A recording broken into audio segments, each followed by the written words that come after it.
Hey, what's up everyone, Raging Golden Eagle here, having way too much fun as always. And given the topic of my previous video about how the AAA industry just seems to be leveling up their anti-consumer business practices, I figured this would also be a good time to point out someone doing the exact opposite. Because on the one hand, while you have a lot of developers just completely doubling down on their anti-consumer bullshit, up to and including delaying their game by a few weeks to secretively try to ram in some DRM, that really just inconveniences the paying customer and ensures that the pirates get the superior product, you also got a few awesome developers like Acid Wizard Studio, who, as they put it, decided to upload their game to Pirate Bay to ensure that people who can't afford it can download a safe version of the game. And funny enough, just like CD Projekt Red, these guys are from Poland. Why is it that Polish devs understand full well that a pirated copy is not a lost sale, and the rest of the world just kinda struggles with that, even to this day? Why is it that while other devs are intent to punish the paying customer, you got these guys over in Poland saying this: if you don't have the money and wants to play the game, we have a safe torrent on the Pirate Bay of the latest version of Darkwood.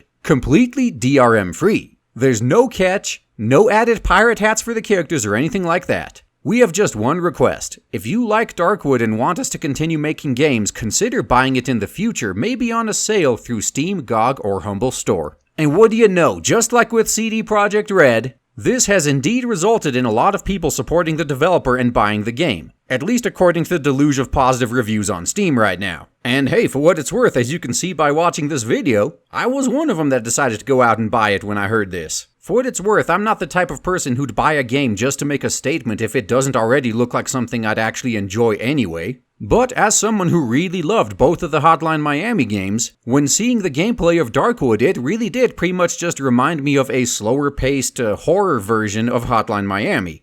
And it does pretty much play the same way. So I am not regretting this purchase at all. From what I've played of it so far, it definitely seems to be pretty damn awesome.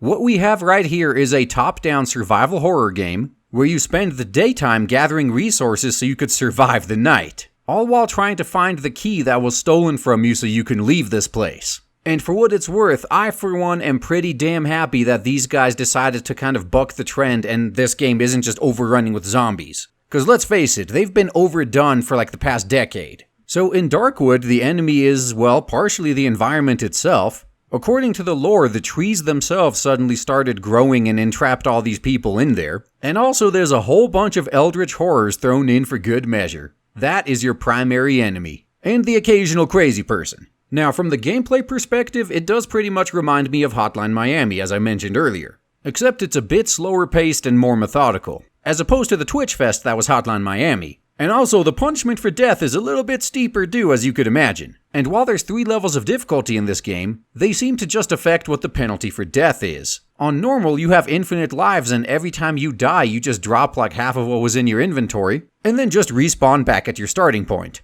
At that point, you could go back to where you died and pick your stuff up again. Hard mode is pretty much the same thing, except you only have 4 lives. Nightmare mode, well, that's basically hardcore, you only live once.